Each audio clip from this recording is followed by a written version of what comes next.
கிறிஸ்துவுக்குள் பிரியமுள்ள சகோதர சகோதரிகளே, பலன் தரும் தேவன் எபிசோட் 1197க்காய் கர்த்தரை துதிக்கிறேன், மகிமைப்படுத்துகிறேன். இந்த நாளிலும் சங்கீதம் 127 நான் வாசிக்கின்றேன்.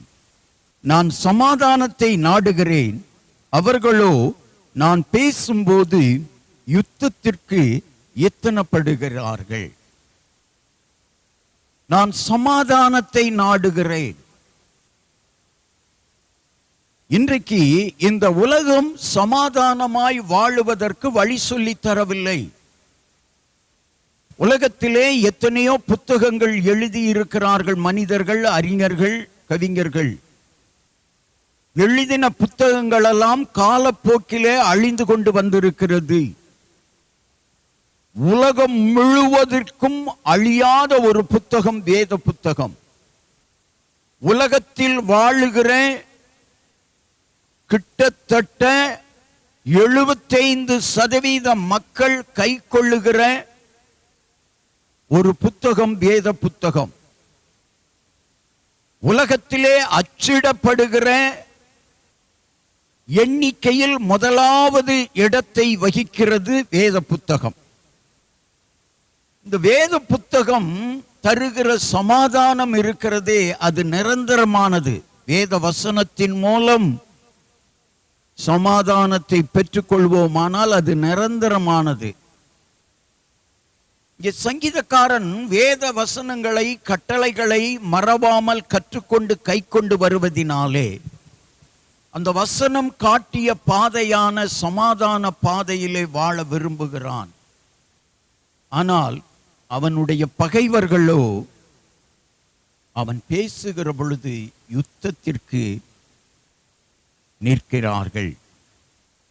124ஆம் சங்கீதத்தை வாசிப்போமானால் அதனுடைய முதல் வசனமும் 2வது வசனமும் 3வது வசனமும் சொல்லுகிறது, மனுஷர் நமக்கு விரோதமாய் எழும்பின பொழுது கர்த்தர் தமது பக்கத்தில் இராவிட்டார்.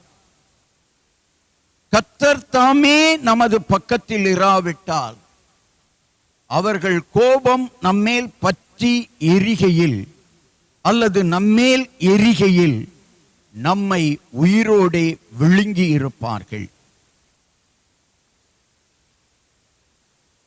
பகைவர்கள் நம்மை விழுங்கி இருப்பார்கள், ஆனால் பாதுகாப்பை கர்த்தர் தான் நமக்கு கட்டளையிட்டார்.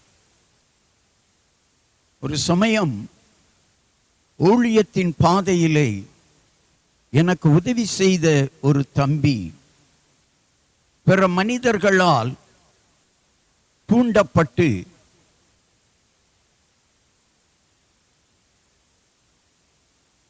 அவன் என்னை அற்பமாக எண்ணி உன்னை கொலை செய்து விடுவேன், இந்த பகுதியிலே எங்கும் உன்னை பார்க்க கூடாது என்று சொல்லி மிரட்டினான்.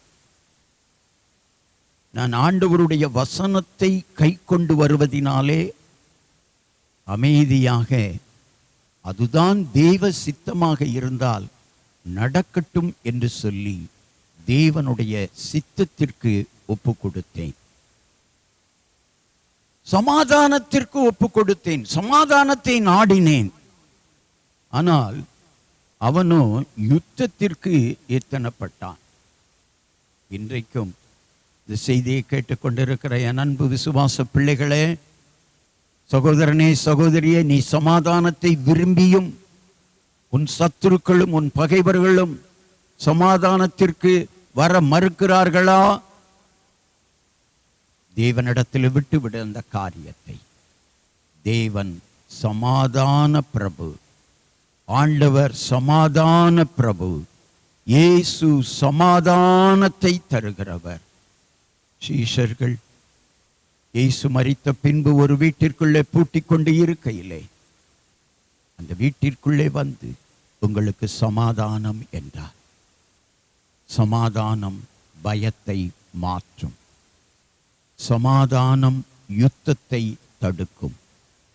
கண்களை மூடி ஜெபிக்கலாம். எங்களை நேசிக்கிற நல்ல தகப்பனே, சங்கீதக்காரன் சமாதானத்தை நாடினான், ஆனால் அவனுடைய எதிரிகளோ யுத்தத்திற்கு ஆயத்தப்பட்டார்கள். ஆனால் அவன் சமாதானத்தை விரும்பினான். இன்றைக்கும் சமாதானமின்றி வாழ்கிற ஒவ்வொருவருக்கும் ஆண்டவர் சமாதானத்தை கட்டளையிடுவீராக. நீர் சமாதான பிரபு, சமாதானத்தின் தேவன். பயந்து பயந்து வாழ்கிறவர்களுக்கு சமாதானத்தை கொடுக்கிறவர். யார் யார் தங்கள் வாழ்க்கையினாலே, எதிரிகளினாலே, சத்துருக்களினாலே, சாத்தானின் கிரியைகளினாலே பயந்து பயந்து வாழ்கிறார்களோ சமாதானமின்றி, எல்லாருக்கும் சமாதானத்தை கட்டளையிடுவீராக. இன்றைக்கும் சமாதானமின்றி வாழுகிற மகனே, உனக்கு இயேசு கிறிஸ்துவினாலே மாத்திரம்தான் சமாதானத்தை கொடுக்க முடியும். அந்த சமாதானத்தை அவர்தான் தருவார். பெற்றுக்கொண்டு வாழ்க்கையிலே மன மகிழ்ச்சியாய் வாழும். இயேசுவின் நாமத்தில் ஜெபிக்கிறேன் பிதாவே, ஆமென்.